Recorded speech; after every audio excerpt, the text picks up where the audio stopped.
Bienvenido a nuestro curso, Intervención y Prevención en Riesgo Suicida desde un enfoque contextual. Listo, ahora sí. Entonces, muy buenas noches a todos. Muchísimas gracias por conectarse y por acompañarnos esta noche, ¿no? Saludos a todos ustedes, nuestros seguidores desde diversas regiones del Perú y también del extranjero. Su presencia es clave para seguir sumando esfuerzos y traerles estos contenidos novedosos. Así que muy bien, me presento. Mi nombre es Giovanna Gómez, coordinadora académica de IEDUCA, que forma parte de IA Psychology. Para quienes no nos conocen aún, somos una pequeña empresa dedicada a ofrecer servicios psicológicos en diversas áreas, como clínica, educativa, organizacional, terapia psicológica, investigación y recientemente incursionando en innovación y educación en salud mental. Y esta noche tenemos el privilegio de contar con un invitado especial en este espacio que promete ser maravilloso y enriquecedor para todos.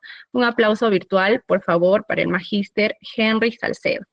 Henry es magíster en investigación y docencia, con formación en suicidología y también tiene formación en psicología clínica y terapias contextuales. Antes de cederle el espacio a Henry, le recordamos por favor que si tuvieran preguntas, escríbanlo por el chat. En caso no pudiéramos responder en el momento, ¿no? Lo haremos al final. Asimismo, les recordamos que minutos antes que termine el webinar estaremos también compartiendo el enlace para el registro de su asistencia. Así que sin más preámbulos, por favor, demos la bienvenida al magíster Henry Salcedo, quien hoy nos hablará sobre el tema intervención y prevención en riesgo suicida desde un enfoque contextual. Así que te dejo, Henry. Este espacio es tuyo. Muchas gracias, Giovanna. Muchas gracias a IA Psychology por la invitación en esta oportunidad para poder hablar un poco sobre algo que a mí me interesa desde varios años. Incluso estamos desarrollando investigaciones aquí sobre este tema. Estamos tratando de difundir y divulgar, tratando de inspirar a que más de los colegas se especialicen en este fenómeno que es el suicidio, ¿no? Eh, Importante porque yo trabajo en colegios como docente de investigación, y yo converso con muchos docentes, por ejemplo, de ciencias sociales, y por ejemplo, para ellos todavía, filosóficamente, porque eso es lo que estudian ellos, filosóficamente el suicidio sigue siendo un enigma. Y cuando hablamos de suicidio, muchos de ellos se remiten a la literatura de Albert Camus, ¿no? A la literatura, a la literatura basada en la sociología. Entonces, pero en realidad ahora ya hay bastante información, bastante investigación, bastantes tecnologías para intervenir en este fenómeno, y necesitamos divulgarlo. Necesitamos especializarnos, necesitamos estudiarlo, eh, porque es bastante importante. Ya les iré explicando durante la sesión o lo que dure esta sesión. Voy a compartir mis diapositivas, por favor. A ver, me confirman si se ve. Sí se ve, ¿verdad? Sí, sí, Henry. Está Perfecto. perfecto. Vamos. Entonces, antes de iniciar, a ver, yo quisiera que puedan encender sus cámaras. Los que puedan, claro, los que tengan la cámara habilitada, por favor. Y algunos que puedan también, que quieran participar, encender sus micrófonos. Pero ahorita, momentáneamente, las cámaras. Muy bien. Lee, ¿cómo se pronuncia? No la escuchamos. Está hablando, pero tienes el micrófono muteado. Bueno, no importa. Igual también podemos utilizar, no te preocupes, igual también podemos utilizar el Ok, chat. ok, ya Ahora sí, funciona. Buenas noches, gracias por la invitación, muchas gracias. ¿cómo se pronuncia Lee, tu nombre? Lee, mi nombre es Brenda Lee, pero dice Lee, mi segundo nombre es Lee. Genial, Lee, entonces. Bien, a ver, todos los demás que puedan también pueden activar su cámara. Eh, a ver, iniciemos con esto un poco, a ver, un tiempo para reflexionar. Cada uno en su lugar. Imagine que el suicidio es una persona, ¿sí? Imagínate que estás interactuando o estás frente al suicidio, ¿sí? Lo tienes frente a ti. trata de describirlo. ¿Cómo te imaginas al suicidio personificado? ¿Cómo es? ¿Qué apariencia tiene? ¿Sí? ¿Cómo es? ¿Alto, bajo, oscuro, blanco, con ojos verdes? No lo sé, ¿no? ¿Con ojos rojos? No lo sé. ¿Qué apariencia tiene? Y es más, ¿qué le dirías? ¿Sí? ¿Qué le dirías al suicidio? Vamos a tomarnos un tiempito para ir pensando y haciendo este ejercicio de imaginería, ¿sí? Y en un momentito, pues vamos a ir solicitando las intervenciones, ya sea por el chat o por el micrófono, son libres de aperturar su micrófono. Berta, hola Berta, ¿cómo estás? Buenas noches. Berta nos dice desagradable. Le diría que me incomoda que esté acá. Muchas gracias, Berta. Eso es lo que Berta le diría y es válido, ¿no? Está genial. Gracias por la participación, Berta. Pueden ir escribiendo al chat, así como Berta, y a partir de ahora los que tengan la predisposición pueden aperturar su micrófono y comentarnos, ¿no? ¿Cómo es? ¿Qué le diría? Bueno, que ya iniciamos interacción, no sé si puedes aperturar tu micrófono. ¿Quieres Sí, participar, Lee? bueno, sí, bueno, yo me imagino una persona que corporalmente demuestra o con su lenguaje corporal pide ayuda. ¿Qué? Ok, A una persona deprimida, una persona que necesita un apoyo de cualquier persona, no necesariamente de un especialista, sino que necesita apoyo. genial. ¿Y qué le dirías, Lee? ¿Qué le dirías? Le hablaría de la vida, le hablaría, le preguntaría los motivos, por qué lo veo tan mal, por qué expresa tanto dolor. Ok, entonces, esa también es la visión de nuestra amiga Lee. Muchas gracias, muchas gracias. ¿Alguien más quiere escribir al chat? ¿Qué le diría? ¿Cómo es? ¿Nadie? Vamos. No se peleen por opinar. No se peleen por opinar, amigos. A ver, esperamos unos segundos más al chat. Si alguien quiere escribir, si alguien se anima a escribir. Entonces, por un lado, vamos resumiendo. Berta, por su lado, dice, yo lo imagino desagradable para los que se van conectando, ¿no? Yo imagino el suicidio en persona como algo desagradable, le diría que me incomoda, que esté acá, entre otras cosas, ¿no?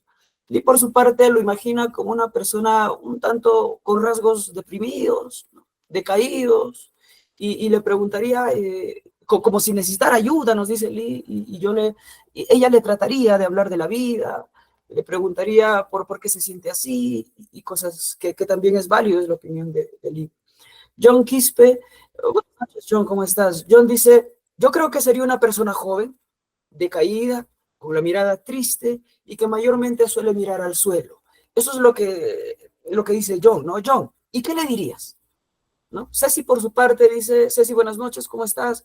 Una persona que demuestra oscuridad, es como lo imagina ella, tristeza, con carga emocional que demuestra frustración, nos dice Ceci. ¿Y qué le dirías, Ceci? ¿Qué le dirías, John? ¿Qué le dirías, Ceci, a esa persona que ustedes acaban de imaginar, que está personificando el suicidio? Bien, mientras nuestros amigos van escribiendo qué es lo que le dirían al suicidio, que imaginariamente lo tienen frente a ellos, nosotros podemos ir recogiendo muchas opiniones y todas estas definitivamente van a ser válidas, porque lo que nosotros expresamos y cómo visualizamos al suicidio, de hecho es así como nos han enseñado en las facultades, de hecho es así como nos hemos venido formando, y es lo que vamos expresando, ¿no? Y eso está muy bien. Edwin Schneidman, ¿no? Que es uno de los pioneros en investigar y tratar el fenómeno del suicidio, señala que para entender el suicidio debemos entender primero el sufrimiento y el dolor psicológico y los diversos umbrales para soportarlo. Para tratar a las personas suicidas y prevenir el suicidio debemos abordar y luego reducir el dolor psicológico que impulsa. Entonces, él nos dice que cuando nosotros queremos intervenir en suicidio, primero hay que comprender el sufrimiento del individuo y hay que intervenir en la reducción de este dolor, hay que desarrollar herramientas para intervenir en este sufrimiento psicológico que está motivando a la persona a pensar o tratar de suicidarse. ¿Listo? Sigamos leyendo a ver los comentarios. Por acá María dice, buenas noches, es oscuro, pesado, con apariencia desafiante y le diría que no es mi amigo y que se vaya. Genial, muchas gracias María. Dani nos dice, buenas noches con todos. Tuve un amigo que llegó a suicidarse, pero jamás imaginamos que él podría llegar a este caso y qué pena. Ya que nunca manifestaba en sus actos ninguna señal evidente de las que se está hablando, supongo que quiso decir. ¿Cómo se podría hacer en este caso? Ok, vamos a ir viendo justo este aspecto, Dani. ¿Listo? Genial, genial por sus opiniones. Muy bien, vamos entonces. La OMS, en los últimos datos que señala, lamentablemente, dice que aproximadamente 1 millón de personas se suicidan al año, lo cual equivale a unas 3.000 muertes diarias o una por cada 40 segundos. El suicidio, de hecho, para esta fecha, la OMS lo ha catalogado como la segunda causa de muerte entre los jóvenes de 10 a 24 años. Correcto. Listo. Otro dato de las Naciones Unidas del 2019 todavía señala que habían registrado más de 97.000 suicidios en el continente de Latinoamérica, ¿no? Perdón, sí, de Latinoamérica, ¿no? Señalando pues una urgencia regional de salud, señalando que es primordial desplegar acciones de prevención, ¿no? Donde también especifica que el 79% de las personas que se suicidan son hombres, ¿sí? Yendo a datos más cercanos al Perú, esto es una data que hemos empezado el año pasado a tratar de establecer según los reportes del SINADEF, ¿no? Entonces, esto lo hemos elaborado para fines de octubre del 2024 y nos vamos dando cuenta que desde el 2017 hasta el 2022, los índices de suicidio han venido elevándose. El 2023 hubo una especie de reducción, sin embargo, en el 2024 volvió a darse la tendencia a incrementar pues, la tasa de suicidios en Perú, ¿sí? Los índices de suicidio por regiones. Tenemos a Lima Metropolitana, Arequipa, y Cusco, y Huánuco está por aquí, ¿no? Huánuco está por aquí. Vamos viendo un poco, a ver, esto, cómo va evolucionando desde el 2017 hasta fines del 2024, ¿sí? Entonces, vamos viendo que ahí se van movilizando la data, aquí está el año 2017, ¿no? Para el 2018, Arequipa repunta, ¿no? El 2019 otra vez se vuelve a incrementar. Nótese que Huánuco también está a la par con Puno, Cajamarca. Vuelve a repuntar para el 2020 Arequipa, teniendo en cuenta que tiene menor densidad de población que Lima. De hecho, en Arequipa la situación es bastante crítica, es muy, muy crítica. Huánuco está, como les digo, a la par con Puno, con Cusco. Incluso ya sobrepasó a Junín para el 2023. Y el 2024, Arequipa termina tomando la delantera en la tasa de suicidios. Y segundo, Lima Metropolitana, y tercero, Cusco, ¿no? Cuarto, Puno, quinto, La Libertad, y seguido de Junín, ¿no? Loreto y seguido de Huánuco. Lo preocupante de la situación en Arequipa es que, como les decía hace un momento, existe menor población en comparación de Lima. Entonces, si nosotros hacemos un cálculo por cada 100.000 personas, nos vamos a ir dando cuenta que es muy crítico, seguido de Madre de Dios, ¿no? Porque si nosotros hiciéramos el cálculo por cada 100.000 personas, Madre de Dios ocuparía el primer puesto porque los índices señalan de que 8 de cada 8.6, ¿no? De cada 100.000 personas se suicidan, ¿cierto? Y en Arequipa el índice es de 6.2, seguido de Tumbes, Cusco, Puno, Apurímac, Huánuco. Lima figura muy abajo todavía porque no porque sea tan crítico, sino porque tiene una carga poblacional mucho más elevada y lo que hace es solapar los índices de suicidio por cada 100.000 personas. Tenemos otra data. De hecho, hace 3 semanas hemos vuelto a minar una data para realizar una investigación, ¿no? Y nos vamos dando cuenta de algo preocupante. El año pasado, venimos minando datas desde hace 2 años atrás, y en los inicios de año, enero, febrero, marzo, nos íbamos dando cuenta de que los índices para marzo, para febrero, para abril, no eran tan elevados. A veces contábamos 15, a veces contábamos, una vez creo que me acuerdo que contamos algo de 40 y picos para los 4 o 3 primeros meses del año, pero para los 3 primeros meses de este año ya vamos aproximadamente 146 casos de suicidio en todo el Perú.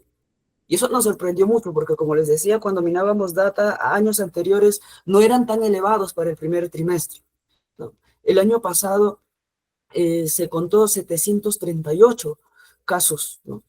Y que es uno de los picos más altos junto al pico que se dio en la pandemia, ¿no? Del 2021. ¿Correcto? Entonces, la situación es bastante crítica. Hasta el momento sigue repuntando los índices de suicidio en Arequipa, que termina siendo una situación bastante crítica. Bueno, retornemos por aquí. Esto contribuye y responde a la pregunta que nos hacía nuestro amigo o nuestra amiga Dani, ¿no? Dice, buenas noches con todos. Tengo un amigo que llegó a suicidarse, pero jamás imaginamos que él podría llegar a este caso, ya que nunca manifestaba en sus actos ninguna señal evidente. Bueno, ¿qué contribuye que a veces las personas se suiciden, pero aparentemente no dan señales claras, evidentes, de que desean suicidarse, ¿no? O quizás lo pasamos por alto estas cosas, ¿no? Pasamos por alto. Uno de los factores fundamentales que hace que este fenómeno se solape, ¿no? Se silencie, por decirlo así, son los mitos que existen sobre el suicidio, ¿sí? Que contribuyen a incrementar el estigma sobre el suicidio. Por ejemplo, tenemos uno de los mitos donde dice, quienes hablan de suicidio no tienen la intención de cometerlo. Esto es falso, ¿no? Esto es falso, ¿no? Porque quienes hablan del suicidio pueden estar pidiendo ayuda y apoyo. Hay que interpretarlo nosotros como psicólogos de esa manera, y más si queremos especializarnos en suicidología. De hecho, un número bastante importante de personas que contemplan el suicidio presentan ansiedad, depresión, desesperanza, ¿no? Decaimiento, como ustedes le llamaban, ¿no? Y y pueden considerar que el problema que están atravesando, la situación que están atravesando, pues es irreparable, entonces visualizan el suicidio como una forma de liberarse de este problema, ¿no? Entonces, creo que aquí más bien deberíamos de saber observar, detectar y tomarle bastante importancia a los signos que una persona demuestra cuando viene a consulta, ¿no? Si bien es cierto, a veces no lo verbalizan ante ciertas personas de forma muy explícita, pero a veces sí, muchas veces lo hacen, por no decir siempre, pero a veces por el estigma son ignorados, ¿no? Por este mito, ¿no? Está hablando sobre suicidio. No creo que suceda, porque si quisiera suicidarse ya lo hubiera hecho sin hablar, ¿no? Cosas como estas incrementan el estigma y la indiferencia hacia estas situaciones. Otro de los mitos es lo siguiente. La mayoría de los suicidios suceden repentinamente sin advertencia previa. La verdad es que la mayoría de los suicidios han ido precedidos de signos de advertencia verbal o conductual. Entonces, algunos suicidios se cometen sin advertencia previa, pero es relevante considerar que los signos de advertencia, y tenemos que tomarlos en cuenta cuando tenemos consulta y siempre tenerlos presentes. Por ejemplo, la agitación. Si la persona viene agitada, entonces, y siempre hay que ir preguntando, ¿no? Si la persona viene en un duelo por pérdida, siempre hay que evaluar y preguntar, ¿no? ¿Has pensado en suicidarte? ¿Has pensado en quitarte la vida? Siguiente. El suicida está decidido a morir. Este es otro mito muy grande que vamos a tratar de desestigmatizar en toda esta sesión, ¿no? La verdad es que en realidad es todo lo contrario. Las personas suicidas suelen ser un tanto ambivalentes con respecto a la vida y la muerte, ¿no? O sea, quiere decir que en algún momento está contemplando la idea de muerte, ¿no? De suicidarse, pero en otro apartado de la vida, en otro momento de su vida, también todavía desea vivir, ¿no? Si bien es cierto, eh, morir eh, unos pocos días después, por ejemplo, personas que se suicidan, ¿no? Eh, un día antes reportan bajos índices de intento suicida o de ideación suicida.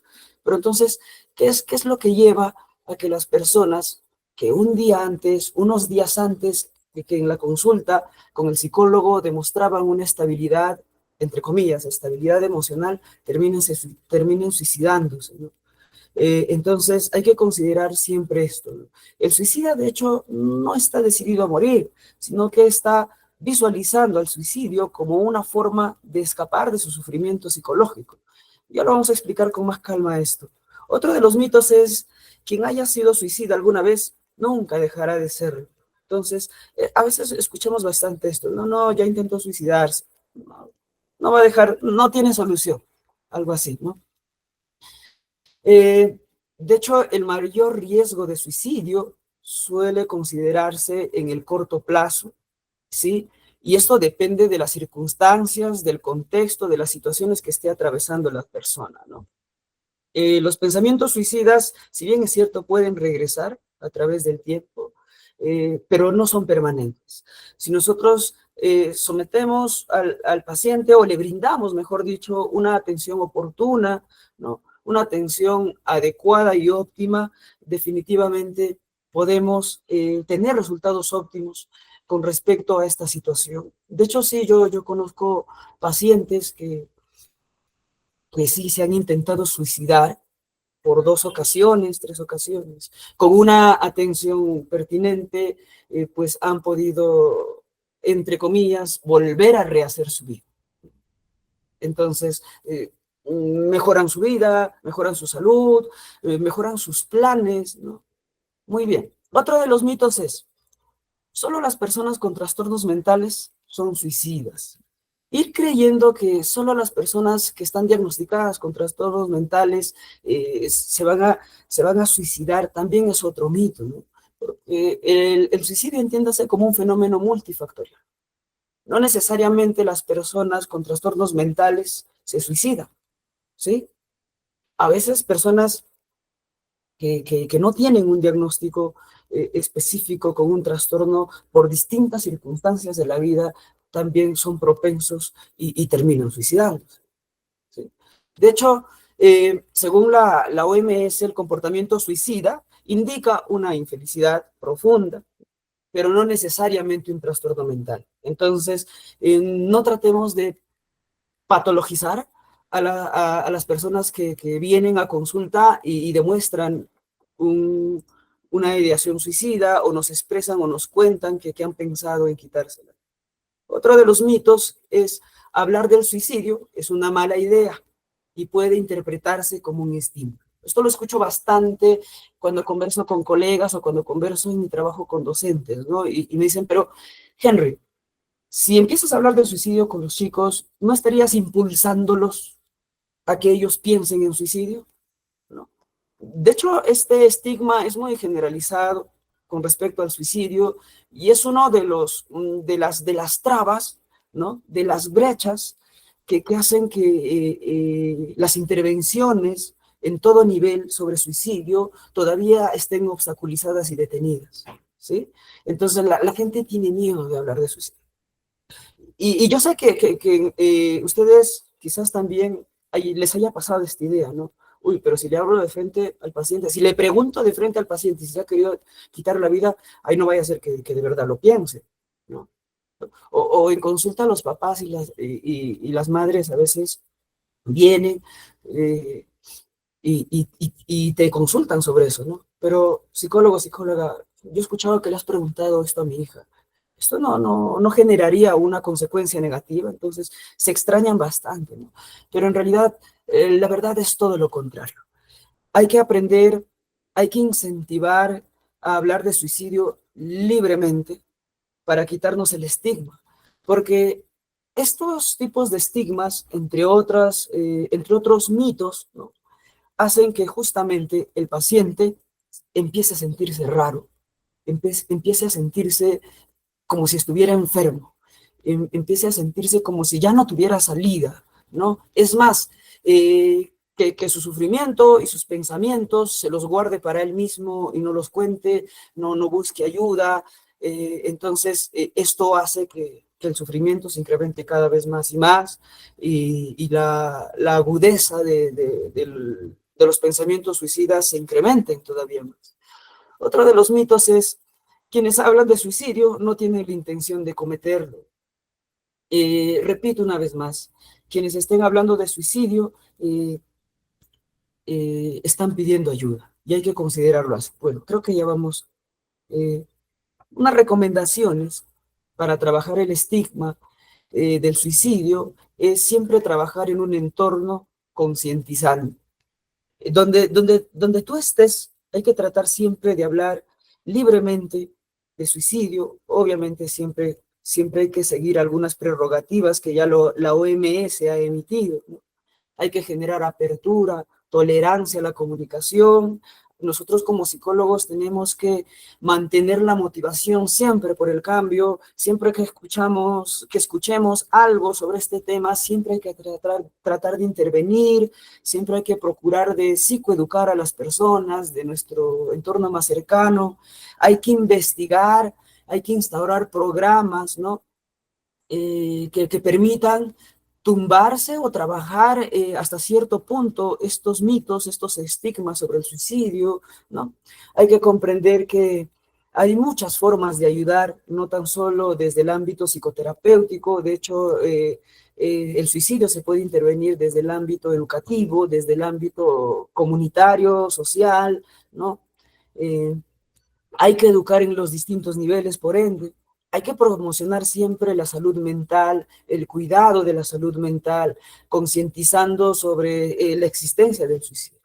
El suicidio es un fenómeno que existe, muchas personas y a veces no los cuentan, ¿no? Y nosotros los ignoramos a veces, ¿no? O a veces somos parte también de los estigmas. Eh, Como terapeutas también a veces somos presas del estigma y eso siempre hay que estar revisando nuestras creencias sobre este fenómeno. Hay que crear cursos, si es que estén nuestras posibilidades, como lo están haciendo aquí en ILIA, ¿no? Talleres para profesores, maestros, padres de familia, ¿no? Sobrevivientes del suicidio, ¿no? Hay que especializarnos en intervención en suicidio. Entrando a una perspectiva más contextual, ¿no? Entendamos la ideación suicida como un conjunto de pensamientos y cogniciones sobre el suicidio. La ideación es pensar en suicidio, en quitarse la vida. Existe otro término que también debemos de comprender, que es la comunicación suicida, que es el acto de transmitir, de expresar los pensamientos. Algunas veces la comunicación suicida también comunica la intencionalidad suicida, ¿no? La amenaza suicida, que es otro término que significa que es un acto que predice una posible conducta suicida, ¿no? En un futuro cercano, ¿no? Cuando la persona amenaza en suicidarse. El plan suicida, en cambio, es la comunicación del método y tenemos siempre que preguntar. A veces siempre pasa por nuestra cabeza y dice, uy, ¿qué hago si mi paciente me responde con una afirmación cuando yo le pregunte, ¿has pensado en suicidarte? ¿Qué hago? ¿Qué más pregunto? Entonces ya te vas dando cuenta que si ya te respondió con afirmación a una ideación suicida, hay que pasar al siguiente nivel. Hay que preguntar si tiene un plan o no. ¿Cómo has pensado hacerlo? ¿Cómo has pensado hacerlo? Y tenemos que ir más allá. Hay que revisar si tiene acceso al método. Si tiene acceso al método. No, y he pensado tomar pastillas. Ok, ¿y tienes pastillas en casa? ¿Alguno de tus familiares toma medicamentos psiquiátricos? Oh, sí tengo pastillas. ¿Qué tipo de pastillas? ¿Dónde los tiene? Entonces hay que ir preguntando inicialmente en la evaluación esto que es importante. El plan suicida y si tiene acceso a ese método que está pensando, ¿no?, para concretar la acción. La conducta suicida, que es otro término, ¿no?, puede entenderse como una conducta autolesiva con intención de causarse la muerte, ¿no?, ¿sí? Y las autolesiones son las conductas autolesivas que no tienen intención de ocasionarse la muerte, pero a veces sí terminan en este desenlace. Entonces, cuando yo veo un estudiante, veo un paciente que está teniendo conductas autolesivas, sí hay que tener bastante cuidado, sí hay que tener bastante, hay que tomarle importancia, mejor dicho, ¿sí? Entonces, los intentos suicidas, que es otro término, son las conductas autolesivas que van con el propósito de atentar con nuestra propia vida, pero que son intentos frustrados, ¿no? Cuando la persona intenta, pero no logra su cometido, ¿no? Y la conducta suicida no determinada, que es una conducta autolesiva, donde la intención suicida no está especificada, ¿no? No sabemos si en realidad quiso o no quiso suicidarse. Entonces, al suicidio entendámoslo desde dos perspectivas. Entendámoslo como conducta y entendámoslo también como un proceso. Cuando nosotros lo entendemos como conducta, debemos de comprenderlo como un conjunto de comportamientos a través del cual se trata de poner fin a la propia vida.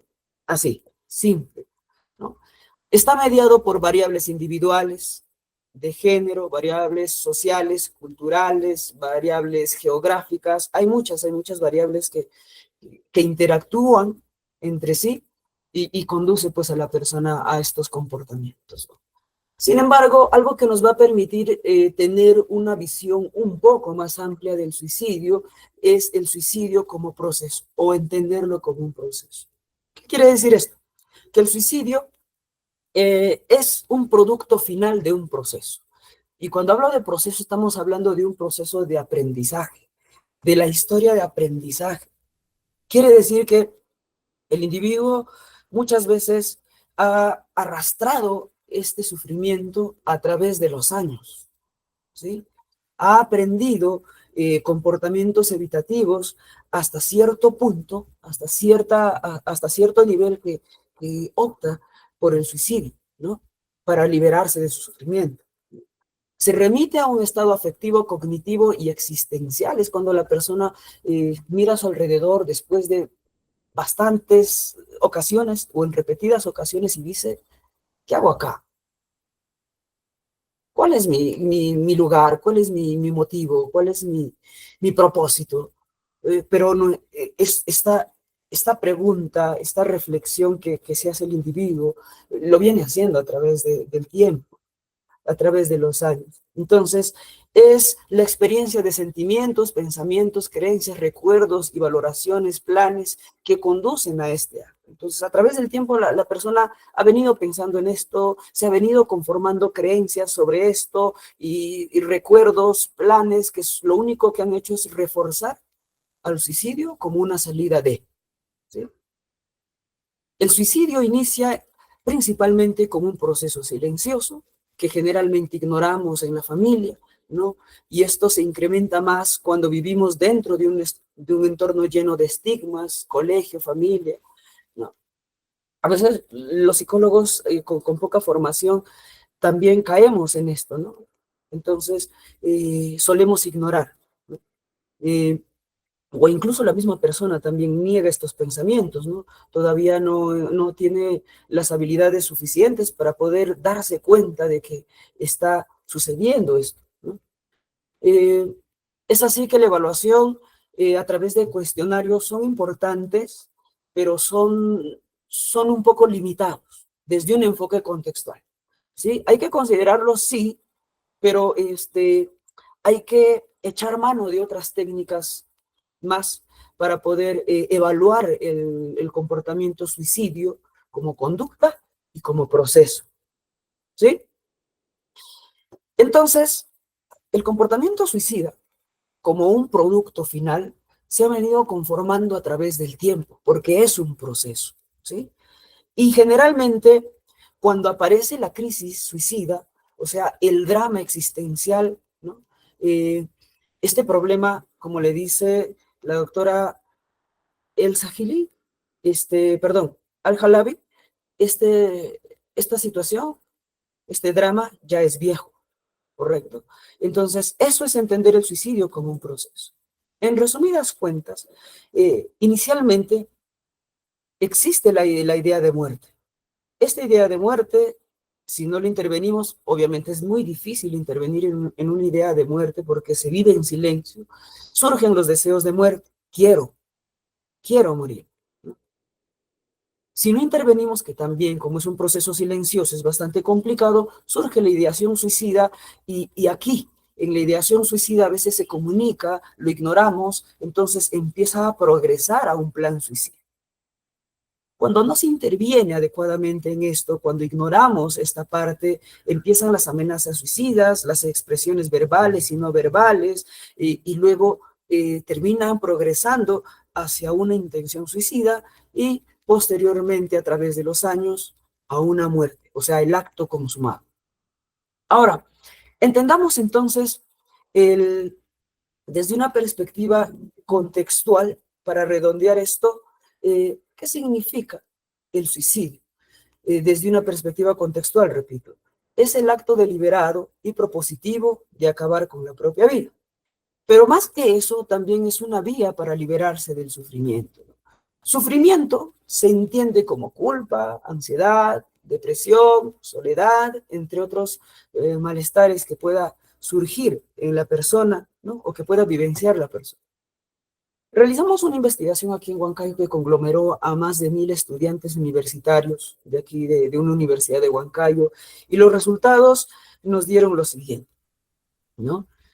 Nos dice que la inflexibilidad psicológica, entendida como un conjunto de patrones comportamentales, ¿no? Caracterizados por evitación experiencial, ¿sí? Y por fusión cognitiva, conducen a las personas a desarrollar o a incrementar la experiencia de ansiedad y la experiencia de depresión. Esta interacción entre las variables conduce a las personas a considerar o a idear el suicidio como una vía de escape de este sufrimiento entendido como ansiedad y depresión. Esto, explicado en palabras un tanto más simples, entonces se configura de la siguiente manera. La persona a través del tiempo ha aprendido comportamientos que constituyen inflexibilidad psicológica, ¿no? Desde edades muy tempranas, ¿correcto? Entonces, ¿qué quiere decir esto? La persona a través del tiempo ha aprendido a evitar aquellas situaciones que le generan malestar, aquellas situaciones que le generan incomodidad, ¿no? Y esto, sumado a sus pensamientos negativos, ¿no? Constituye o lo conduce a fusionarse con estos pensamientos negativos, con estas valoraciones negativas incluso de su propia persona, de sus propias habilidades y de sus propias capacidades. Entonces, la persona, cuando está frente a una situación difícil, ¿no? Generalmente escapa. Y al escapar, no se queda ahí el proceso, sino dice, qué cobarde soy, qué tonto soy, no lo puedo afrontar, nunca lo he podido afrontar, no soy capaz de hacerlo. Entonces, esto incrementa la experiencia de ansiedad, desesperación, nerviosismo, incertidumbre, tristeza, ¿no?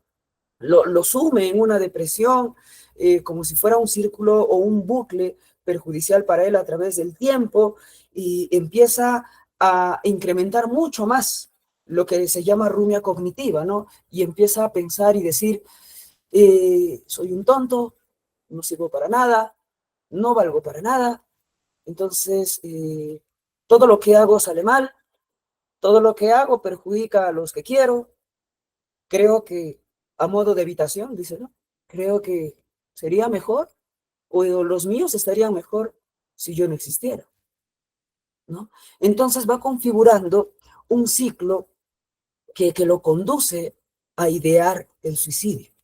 Y si no lo intervenimos adecuadamente, entonces sí empiezan a desplegarse actos intentando concretar eso.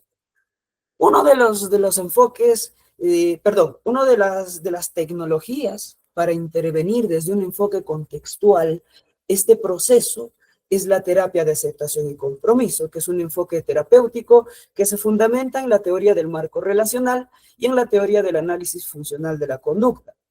Se focaliza en ayudar a las personas a desarrollar mayor flexibilidad psicológica. ¿Qué quiere decir esto? Que se focaliza a las personas primero en el darse cuenta de que está sumido en un patrón de acción, ¿no? A través está sometido a un programa de control aversivo. Entonces, a la persona se interviene en la persona para que pueda desarrollar habilidades que lo conduzcan a evitar cada vez menos situaciones que le producen malestar, ¿no? Y que trate de no fusionarse tanto como antes con sus interpretaciones, sus valoraciones negativas de su contexto y de su propia capacidad, ¿no? Entonces, esto se aúna a las capacidades o habilidades que lo conduzcan a la persona a actuar u operar en búsqueda de sus valores o de lo que él considera más importante. Entonces, en ACT no se busca eliminar los pensamientos, porque este también es otro indicador de las personas. Las personas pasan mucho tiempo tratando de controlar sus sentimientos, sus emociones, sus pensamientos, algo que es completamente complicado, por no decirlo imposible, pero en este intento de tratar de controlar sus emociones y sus pensamientos, el sufrimiento se incrementa más. Entonces, desde ACT se interviene en este proceso, ¿no? ¿Sí? Sino más bien se los conduce a aceptarlo, ¿sí? Conduciéndolos a acciones significativas. Muy bien. Otro de las formas, desde las terapias contextuales, para intervenir especialmente en crisis suicida, es el protocolo el RAM, que está compuesto por 4 secciones. Una de las secciones son la evaluación de las razones para realizar el protocolo, ¿no? La segunda sección abarca la evaluación del riesgo suicida propiamente dicho, ¿no? Se pueden establecer incluso niveles de riesgo suicida dentro de esta evaluación. La tercera sección es el manejo del riesgo suicida propiamente dicho, y finalmente la evaluación final. Final entre comillas, porque siempre que se evalúa, retornamos otra vez a las otras secciones, ¿no? En el protocolo del RAM también es importante, dentro de las evaluaciones, hacer un análisis en cadena. ¿Qué quiere decir un análisis en cadena? Significa identificar los factores de vulnerabilidad, identificar el evento que desencadena, ¿no?, la crisis, ¿no? Pero hay que identificar el evento que desencadena, ¿no? Y otros eventos que le llaman los eslabones, ¿no? Los eslabones u otros comportamientos que se van dando y que van dirigiendo a la persona al comportamiento problema, que es la ideación o el intento suicida. Y luego ir evaluando las consecuencias de este comportamiento problema. Entonces, el RAMP es también un protocolo bastante difundido, bastante importante, desarrollado por la doctora Marsha Linehan, ¿no? Creadora de la terapia dialéctica conductual, que justamente fue creada para intervenir en pacientes en riesgo suicida, ¿no? En pacientes con desregulación emocional o dificultades para regular las emociones, ¿no? Otro de los protocolos que ahora también se está estudiando bastante es el protocolo X, ¿no? Que se ha publicado hace muy poco, publicado por el doctor Pablo Gagliesi y Demian Rodante, ¿no?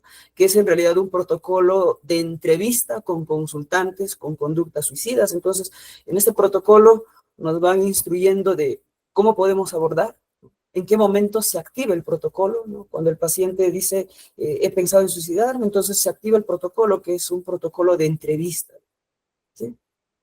Ya yendo más al tema de intervención más complejo, a una intervención ambulatoria del riesgo suicida, más completo, quiere decir una intervención más contextual, ¿no? Tenemos pues el manual desarrollado por el doctor John Childs, Kirk Strossel y Laura Weiss, ¿no? Aquí se conceptualiza a una crisis suicida como algo que sucede cuando se posee estrategias de resolución de problemas basado en la evitación. Entonces, la persona afronta sus problemas escapando, evitando, ¿no? A través del tiempo, ¿no? Entonces, esto podría conducirlo, pues, a una crisis suicida. Se conceptualiza el comportamiento suicida como una vivencia inescapable, intolerable e interminable. Entonces, el paciente suicida comprende su situación, ¿no? Conceptualiza su situación, visualiza su situación como algo de lo que no puede escapar. Es un sufrimiento del que no puede escapar. Es más, es un sufrimiento que no puede soportar y es un sufrimiento que nunca va a terminar. Así lo conceptualiza, ¿no? Y aquí es como vamos interviniendo desde esta perspectiva, ¿no? Entonces, desde este punto de intervención, ¿no? Al paciente se le acompaña, ¿no? En el aprendizaje de formas más efectivas o estrategias más efectivas para poder solucionar problemas.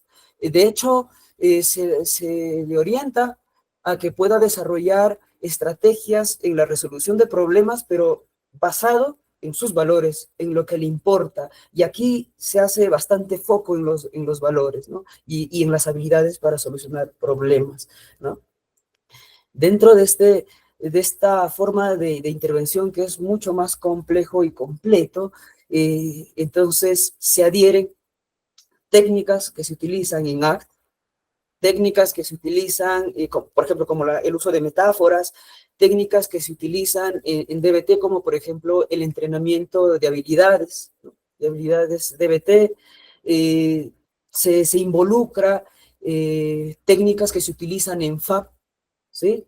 Entonces, por eso es una intervención mucho más complejo, que para dominarlo sí tenemos que pasar por formaciones más especializadas en estos modelos, ¿ok? Las intervenciones clínicas desde este enfoque, en resumidas cuentas, ¿no? Desde un ámbito clínico, repito, se centran en mejorar la aceptación emocional del paciente, en mejorar su atención plena, en mejorar su capacidad para resolver problemas, ya no basado en la evitación, sino basado en valores. Entonces, se entrena la disposición a entrar en contacto directo con su dolor, sin evitarlo, ¿no? Se entrena su capacidad de estar en el momento presente y participar del momento presente, pero siempre adoptando una postura no crítica, ¿sí? Se entrena la habilidad para abordar situaciones problemáticas y actuar de manera coherente con lo que a él le importa o resulta más valioso. Otra forma de intervenir, pero ya desde un ámbito más preventivo primario, ¿no? Donde todavía no se han presentado explícitamente los comportamientos suicidas, es la implementación de programas en escuelas y colegios, especialmente en colegios, como son los programas de DBT STEP, que justo este año yo lo estoy implementando en un colegio, ¿no? En 6 aulas de primero de secundaria y de tercero de secundaria. Por ahí vamos haciendo un pilotaje todavía este año, pero es una forma, ¿no? No es el único programa, de hecho, hay muchos otros programas, pero lo importante de este manual es que te da fichas, te da guías ya establecidas, te dan instrucciones de cómo empezar tu sesión, cómo desarrollarla, pero sí se necesita revisar concienzudamente y detenidamente este manual para poder aplicarlo, ¿sí? ¿Listo? Entonces, aquí hay un video breve de reflexión. Vamos a proyectarlo un poco.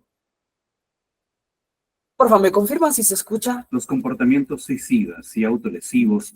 ¿Sí se escucha? ¿Se ve? Sí. ¿Sí se puede ver? El link se ve, el link, ahorita se ve el link. No, entonces voy a volver a compartir. A ver, dejar de compartir. ¿Dónde está? Pestaña de Chrome, mejor pantalla completa. A ver aquí. ¿Se puede visualizar? Sí, Y ahora ahora sí. sí. Gracias. A ver, vamos, para entrar ya a la parte final. Sociales Sí se y de escucha, salud. sí se escucha, ¿verdad? Sí. Sí. Ok, entonces ya no los molesto, a ver. Los comportamientos suicidas y autolesivos son importantes problemas sociales y de salud en todo el mundo, particularmente entre los jóvenes, donde los índices de autolesión superan los de los adultos. Para muchas personas, lastimarse o provocarse daño físico se puede convertir en una solución para manejar las emociones intensas cuando éstas se vuelven abrumadoras, o para sentir algo y llenar ese vacío interno. Para otras, las conductas de autolesiones pueden ser intencionales con el objetivo de quitarse la vida. No todos los que se involucran en estos comportamientos morirán por suicidio. Sin embargo, las conductas de autolesivas pueden escalar y conducir al suicidio. Todos estos comportamientos comparten factores de riesgo similares, tales como presencia de depresión o ansiedad, antecedentes o historia personal de trauma, abuso físico o sexual, sentimientos de inutilidad, problemas financieros o abuso de sustancias. Comprender qué podría causar que un ser querido se involucre en conductas suicidas y autolesivas puede ser difícil, pero existen algunas señales de alerta y signos comunes como hablar o escribir con frecuencia sobre la muerte, no participar en interacciones sociales, aislarse o evitar el contacto social, aumento del consumo de alcohol y uso indebido de drogas. La intervención y prevención del suicidio y la autolesión debe incluir un enfoque clínico y social. Si alguien que usted conoce le indica que considera el suicidio o muestra signos de autolesión, escúchelo y tómelo con seriedad.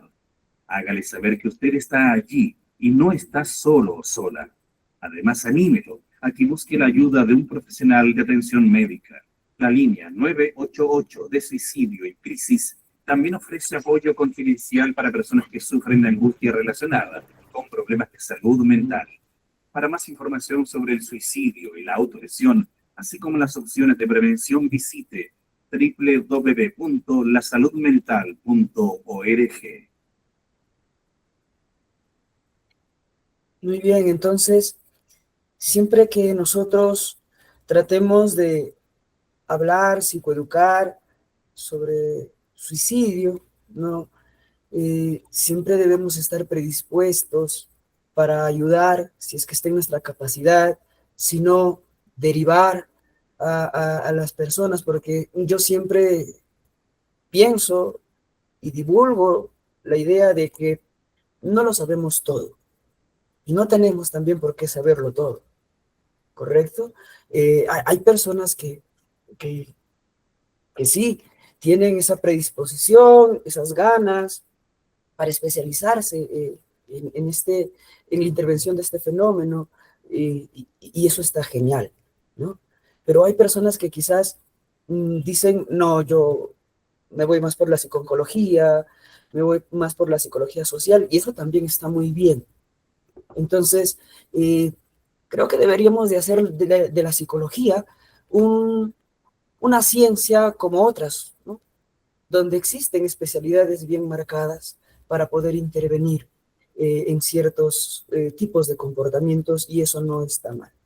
Derivar no es un sinónimo de fracaso, no es un sinónimo de que, no, qué mala formación, qué mal profesional soy, más bien es todo lo contrario.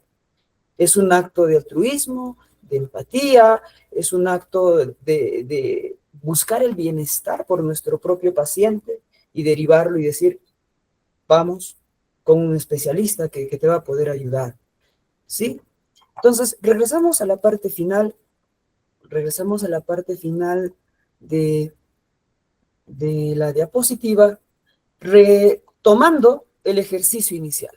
El ejercicio inicial era imaginarse que el suicidio está frente a ustedes.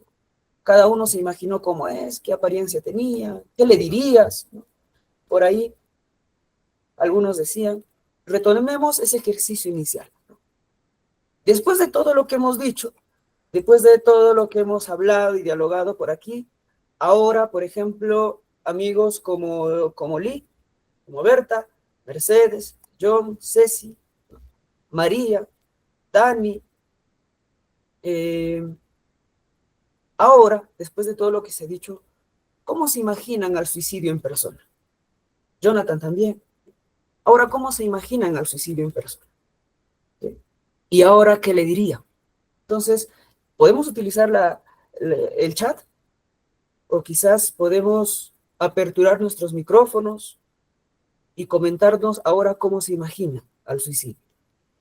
Por ejemplo, mientras vamos esperando a los demás, Lee creo que está más activa con el micrófono. Lee, ¿sigues ahí? Sí, sí, sigo aquí. Justo estaba escribiendo en el chat. Cuéntanos, Lee. Ahora, ¿cómo lo imaginas? Pues a una persona quizás que no muestra corporalmente qué tristeza, sino una persona normal, porque el tema del suicidio puede dar a cualquier persona, pues, ¿no? No solamente necesariamente tiene que, como mencionó, si te habla del suicidio, no, no pasa nada porque ya lo dijo, ¿no? Si no, no lo hubiese dicho, lo hubiese hecho calladito, pero no, en realidad no es así, ¿no? ¿Qué le dirías ahora, Lee? En realidad no tengo las palabras adecuadas para tratar o para expresarme o decir, ¿no? ¿Qué es lo que le diría? Ahorita no. Hace poco, tuve un compañero que es, bueno, era un chico, un joven súper pilas, muy alegre y pues no se suicidó así como que eh, estuvo deprimido o encerrado o aislado y tomó la decisión, sino que mató a su esposa, no sé por qué motivo, y pues se salió de la casa y en la esquina se mató. Él, no sé si vieron una noticia que pasó, creo que en Canta, si no me equivoco. Sí.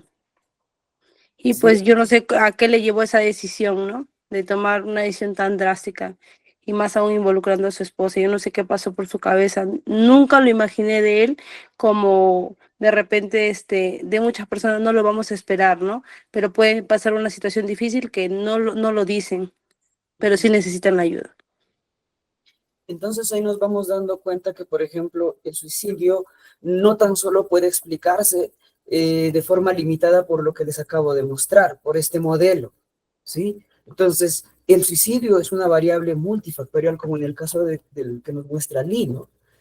Entonces, la persona atravesó una crisis muy, muy aguda que lo llevó a tomar esta decisión fatal y después él se habrá visto en esta situación y habrá dicho, ¿qué he hecho? Entonces, en ese momento, por impulsividad, más la situación, pues decidió tomar esta situación, pero no necesariamente está explicando. Entonces, esto me da pie, muchas gracias, Lee, me da pie a mencionarles que este modelo es una forma de explicar, pero no es la verdad absoluta. Entonces, el suicidio es un fenómeno multifactorial, ¿sí? Y creo que ahí es donde la filosofía inicialmente siempre tenía confusiones, siempre tenía confusiones. Incluso los filósofos dicen que es un fenómeno todavía inexplicado, ¿no? Pues, algo así por ahí. Pero tenemos aquí ya herramientas que tienen evidencia científica que nos pueden permitir intervenir en otros casos de comportamiento suicida, ¿no? Porque en el caso que nos comenta nuestra amiga Lee, sí, ya es muy complicado intervenir, ¿no? Lamentablemente sucedió.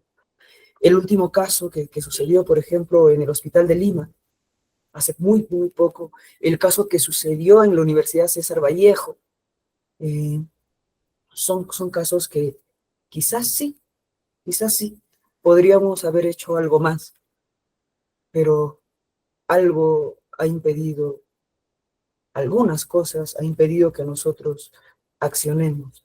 Pero en la posibilidad que tengamos, como les decía, intervenir en suicidio no es tan solo labor del clínico.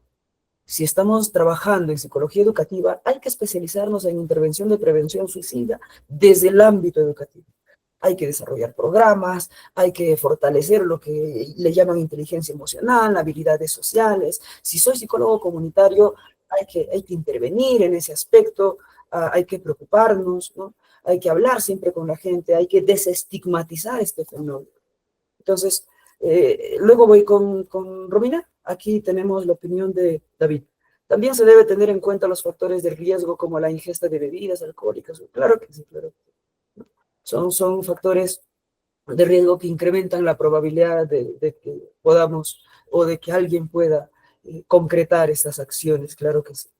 los factores de protección también, ¿no? Cuando hacemos la evaluación, ya la intervención, no solo se evalúan los factores de riesgo, sino también los factores de protección, ¿no? Entonces, cuando hacemos un plan de prevención, importante hacer eso, ¿no? Dentro del protocolo el RAM, dentro de las intervenciones contextuales, eso es sumamente relevante, sumamente relevante. Romina, te escuchamos, por favor. Sí, buenas noches con todos. Bueno, como usted decía, ¿no? Hablar sobre el tema. Perú todavía sigue siendo uno de los países que es un tabú todo lo que es salud mental. Y cuando hablamos de suicidio, ya en la facultad más o menos había leído de que hay que hablar del tema. No es que hay que tratar de eliminar, no, no, eso es pensar malo, no, sino preguntar, ¿lo has pensado? ¿Cómo lo has intentado? ¿Qué has pensado? Etc., ¿no? Y cuando uno más habla, es una liberación que tiene el paciente, ¿no? Preguntarle, ¿la has podido compartir con alguien? Etc., ¿no? Como usted dice, implementar eso, ¿no? Hablar sobre el tema, hacer más campañas contra el suicidio. Eso. Genial, Romina, por el aporte. Me refrescas la memoria y de hecho, cuando yo atiendo pacientes suicidas, a veces adolescentes, y vienen con las madres, y yo les pregunto directamente sobre esto, hay dos reacciones. La primera reacción de la madre que se sorprende y eleva las pestañas y dice, oh, pero ¿por qué estás preguntando así de esa manera, no? Y por otro lado, la reacción del o la paciente o la consultante que se siente escuchada, algo que en casa no sucedía, por el mismo temor y el estigma del que somos presas como sociedad todos, ¿no? Incluso también los terapeutas somos presas de estos estigmas, ¿no? Que seguramente en otro espacio más amplio podemos tratar esto, pero el paciente se siente valorado, se siente escuchado, ¿no? Y se siente validado, ¿no? Y eso fortalece más la relación terapeuta-consultante. Muy bien. Joel dice, desde su experiencia, ¿cuál considera que es el aspecto más desafiante a trabajar en una persona que tiene antecedentes suicidas? Uno de los desafíos es el estigma cuando empezamos a trabajar con los familiares, pero dentro del paciente el desafío es las habilidades, por ejemplo, para regular las emociones, tolerancia al malestar, ¿no? Son la conciencia plena, la capacidad para centrarse en el presente y participar en el presente, son retos bastante relevantes que debemos de considerar, ¿no? Bueno, Salomé dice, si hay pequeñas señales, pero como ignorancia lo rechazamos. Exacto, Salomé. Hay pequeñas señales, por más pequeñas o sea, cuando nosotros vemos una señal y tratamos de subvaluar esa señal, hay que revisar nuestras creencias porque muchas veces estamos operando desde el estigma. No somos culpables de ser presa del estigma, ¿sí? Sucede así, ¿no? Sucede así. Luis nos dice, hola Luis, ¿cómo estás? Buenas noches. ¿Considera usted que el macrosistema donde vive una persona puede limitar la efectividad de una intervención a pesar de que ésta sea? Claro que sí. Esto es algo que yo siempre discuto o por lo tanto consulto a los colegas terapeutas, ¿no? El macrosistema, ¿no? El contexto donde está inmerso el paciente. A veces se solicita apoyo de la familia, evaluamos factores de protección. Me recuerdo el caso de una paciente en Arequipa, una colega me comentaba sobre la paciente en Arequipa, y cuando hacíamos evaluación de factores de protección, ¿no? ¿Con qué familiares podríamos contar? Entonces, caímos en cuenta que ninguno de sus familiares podría colaborar, ¿no?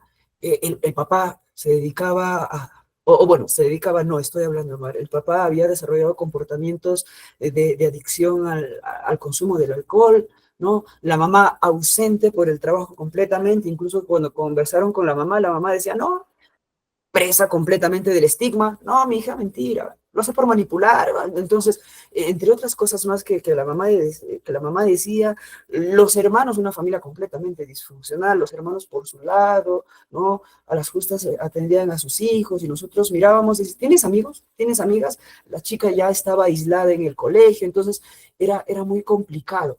Era muy complicado establecer factores de protección que nos permitan a nosotros sacar adelante a la paciente, ¿no? Entonces, sí, los macrosistemas, entre otros factores más, como los factores socioeconómicos, sí pueden intervenir de forma negativa hasta cierto punto en las intervenciones, por más que sean basadas en evidencia.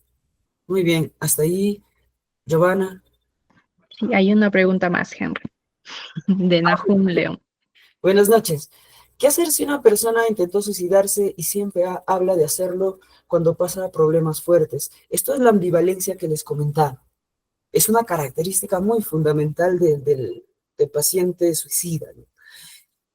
Por momentos, al parecer, él está tranquilo, entre comillas, él está estable, pero sucede una situación que detona el comportamiento suicida y empieza y entra en crisis, ¿correcto? Entonces, ¿qué es lo que tienes que hacer? Primero, evaluar el terapeuta su propia capacidad. ¿Puedo hacerlo? ¿Tengo la capacidad? ¿Tengo la formación de intervenir? Si la respuesta fuera sí, entonces ahí tenemos herramientas como protocolo el RAM. Tenemos las herramientas como el protocolo X, ¿no? Y si la respuesta fuera no, entonces habría que derivarlo sí con un especialista. Cuando nosotros intervenimos desde protocolo el RAM, desde el protocolo X, vamos haciendo distintos tipos de evaluación. Por ejemplo, a ver, les muestro una parte de la plantilla del protocolo del RAM.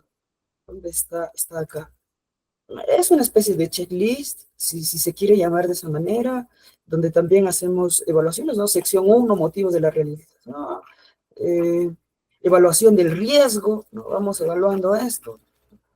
Evaluamos los factores de suicida inminentes, como si fuera una lista de cotejo, entre comillas, que vamos completando a partir de la evaluación. Los factores protectores, ¿no? Que nos podrían a nosotros ayudar, o que nos podríamos valer de eso, ¿no? El manejo del riesgo suicida, propiamente dicho, y aquí a medida que vamos avanzando, vamos completando, y podemos retornar otra vez, después de las disposiciones finales, podemos retornar otra vez a la evaluación del riesgo suicida. Entonces, obviamente para esto necesitamos formarnos. Necesitamos formarnos, siempre es importante formarnos, hay que quitarnos esa idea que también proviene del estigma con el que nos hemos formado en la universidad, que el psicólogo lo sabe todo, que puede intervenir en todo, ¿no? Entonces hay que empezar a reformular nuestras creencias para poder brindar en lo que se pueda una atención de calidad, ¿no? Entonces, si ya el paciente tiene intentos repetidos, ¿no? Hay que evaluar si incluso necesitamos una interconsulta con psiquiatría o si incluso también hay que derivarlo o solicitar internamiento, porque también es válido hacer eso dentro de la psicología basada en evidencia, pero eso se va a determinar a partir de la evaluación, ¿sí? Por un profesional especialista y capacitado en suicidología. Muy bien. Ahora sí creo. ¿Se me puede escuchar? Sí, ¿no? Sí, Giovanna, te escuchamos bien. Listo. Bueno, como dice Henry, ¿no? Es bueno especializarnos, ¿no? Sobre los temas, especializarnos. Así que por eso, esto es un webinar que se da como una introducción al próximo curso que llevaremos a cabo, ¿no? Como ven ahí en las pantallas, tenemos un próximo curso con Henry Salcedo, el magíster, que inicia el 23 de mayo con una duración de 5 sesiones, ¿no? Donde aprenderemos todos estos protocolos que nos comentó él hoy día, donde también nos brindará información, quizá materiales, ¿no? Como el protocolo. Así que les dejamos el flyer de aquí. Espero que hoy pues hayan obtenido valiosos aportes y experiencias sobre este tema, ¿no? las preguntas creo que ya están hechas. No sé si alguien más tiene algunas preguntas. Creo que para disipar algunas dudas, como estaban en el chat preguntando sobre certificados, hoy en el webinar no se da ningún certificado, solo se da constancia de participación. Si ustedes, ¿no?, requieren o necesitan más información al respecto, necesitan quizá un certificado, para eso está el curso, ¿no?, que como les mencioné, se lleva a cabo de 5 sesiones. Cualquier información al número de IEDUCA, que lo voy a escribir acá en el chat. Así que muchas gracias, Henry, por tus valiosos aportes el día de hoy. ¿Algo más que comentar, despedirte, comentarios para finalizar? Muchas gracias, Giovanna. Muchas gracias a todos, a Luis, a Marvin, a Frank, que están por allá seguramente. Yo aquí extrañándolos.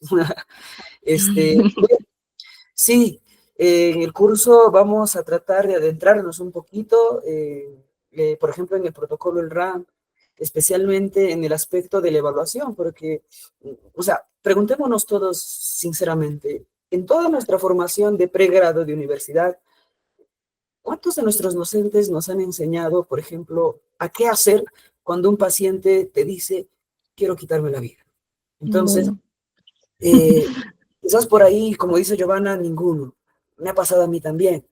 Pero eso llama la atención, ¿no? Porque en las formaciones de medicina, Maribela también dice ninguno, ¿ves? Y sí, seguramente es uno de los factores comunes en todas las formaciones, pero, por ejemplo, en otras facultades, como por ejemplo en medicina, cuando sí se les forma, por ejemplo, a los médicos en el proceso, en el protocolo, o por lo menos en el qué hacer cuando un paciente tiene un ataque cardíaco, por ejemplo, ¿no? Se los forma en eso. ¿Y por qué a nosotros no? Entonces, eso sucede como si asumieran que nunca nos va a pasar, ¿no?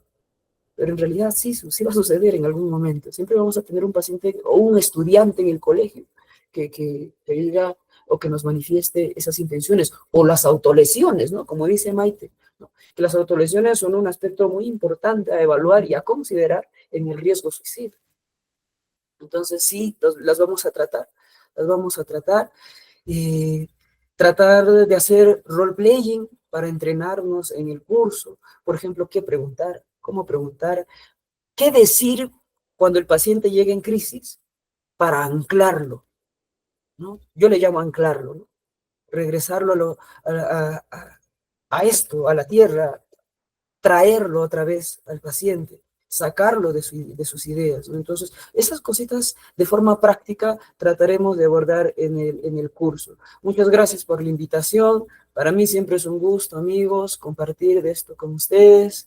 Y bueno, chicos, gracias por asistir, gracias por su tiempo, gracias por escucharme, por soportarme.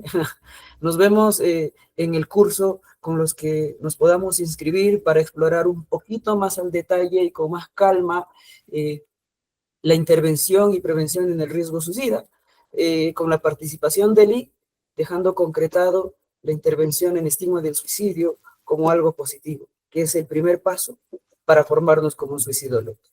Muchas gracias a todos. Un saludo desde aquí, desde Huancayo.